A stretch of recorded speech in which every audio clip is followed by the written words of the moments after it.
what's going on, y'all? T-Bob here. And Jake as well. And you're about to watch a little OTB LSU. We're going to give you all the latest, greatest between LSU football, baseball, women's basketball, softball, and everything in between.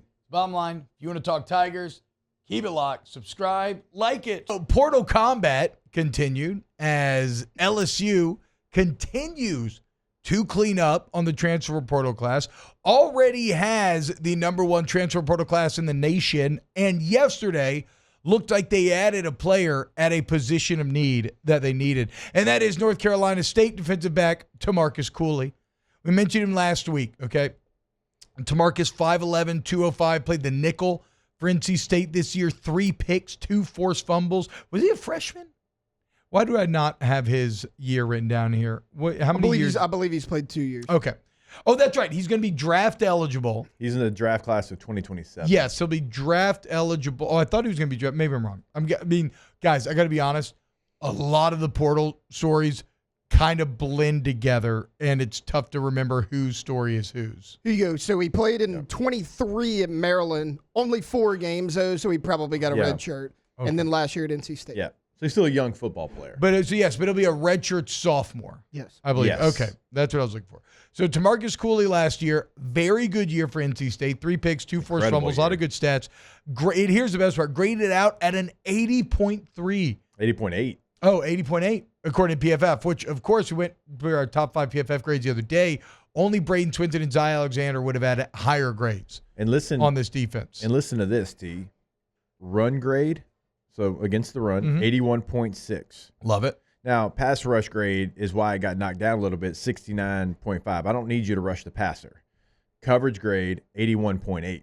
Damn. So if it wasn't for the pass rush grade, we're talking about a player that might have been 84, 85. So he played nickel at NC State, but it seems like they're projecting him to be a safety here. Yes. Correct? Right. Because you're going to have, I think personally, it's going to be Weeks and Keys in the middle. Yep. You're going to have Perk at the star. Yep. And now you need to find 2 safeties. Mm-hmm. And so does if Mansour Delane work in there? Like, does Star take away from a kind of traditional nickel spot? Because both Mansour and... No, and you could play a star and a nickel. It just depends on, what you're, just like nickel and dime. That's right, because you're only playing 2 traditional linebackers. But either way, I mean, maybe that's Delane and Cooley. Maybe it's one of them along with, Jordan Gilbert.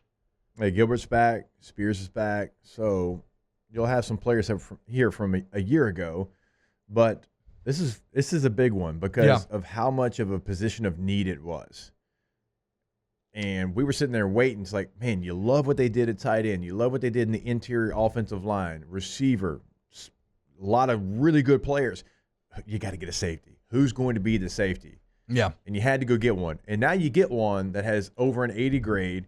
You look at kind of his body type. I do think he can give you some flexibility there. He's 205, so he's not a slender safety. No. So he can, play closer to the line of scrimmage if you want him to. He can certainly play a deep center field, having that nickel experience, covering guys in space. So now this was a big one. It might not get all the fanfare that some of the other ones got because, this service says these are the top 10 players. But when you look at position of need, who was available, this is as big as any of them. True. The context very important here. Also, who you beat out. Ole Miss, Kentucky, basically every other SC team. Remember, he was going everywhere last week. He was crystal ball to Ole Miss 100% as well. Sorry about it, Lane. Maybe a little less time sliding into Sydney's DMs, a little more time raising money. And look at the games that he played the best in, for the most part.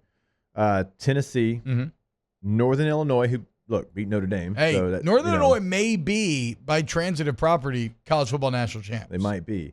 Duke, who was a 9-win regular season football team, right? Georgia Tech, who we saw battle Georgia to the very end. And so some of his best games, Clemson, right there to 70. So, some of his best games were against some of the best opponents on the schedule. In fact, his worst game was against probably the worst team, Stanford. Yeah, just kind of chilling. Maybe didn't take the game plan serious. But look, you look at the defensive back room, and I don't think there's a position group on the LSU football team that has had a better portal season. Mansour Delane, Tamarcus Cooley, Jakeem Jackson. These are guys, like you look at some of these other pickups and there's kind of depth pickups, there's potential pickups. These are guys that all have legitimate starting experience in the Power Four. Yeah. And you return Woodland, Stamps, and guys with legitimate starting experience in the SEC. So Corey Raymond has finally been given some good ingredients with which to form a meal.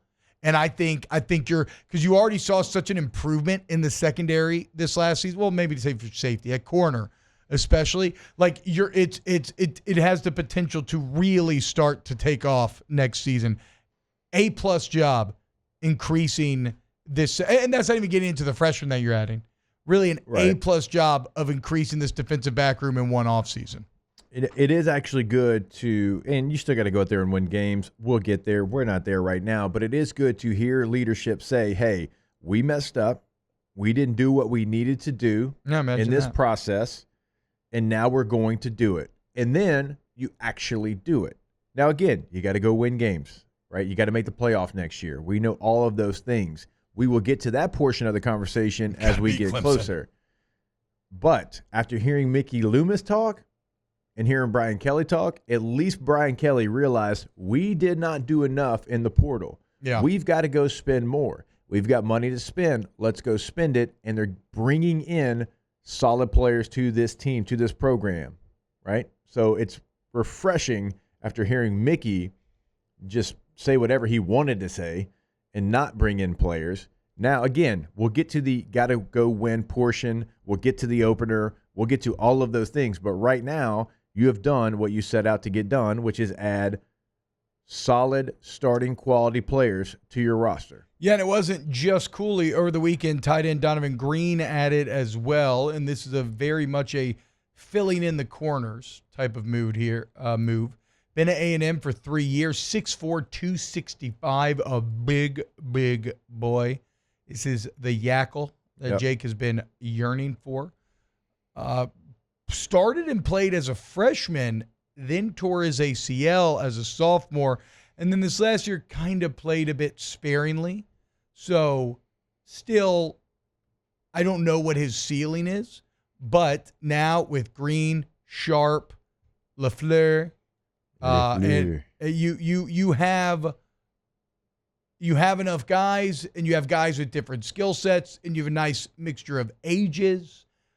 It's offensive tackle. That is the only spot remaining for LSU. If they want to get an A+, which they probably already have given they have the number one transfer portal class in the country. But if in my mind, if you want to get an A+ on roster management, if you can manage to get one experienced tackle, there's nothing left for you to do here. So, T, do you think some of the players that they have brought in, and they brought in a lot of interior guys, is it even a thought that maybe one of those guys can kick out? I don't know. Do they believe that what they have here already is capable of being a left and right tackle combination? Maybe so. But then even maybe you just go get like a depth guy or something. I don't know. Remains to be seen. I do believe that DJ Chester probably plays guard next year, and Braylon Moore plays center. I don't know that I see, of the two guys that they signed, I don't think anyone really has the tackle size. But, I mean, Tyree Adams did. I still got to watch the bowl film, actually. I just realized. Have you gone back and watched it? Yeah. I have not yet. We should do that sometime. I've had a lot of plane trips. True. A lot of plane trips. When I'm not watching Euro Trip. So, A+. F&A, Brian. Great job in the portal. Wow, Jake, what incredible takes. I mean, those guys, they're just the best. I think so. And if you think so, again, hit the like button, subscribe, ring the bell so you get notifications when we post every single day here on OTB LSU.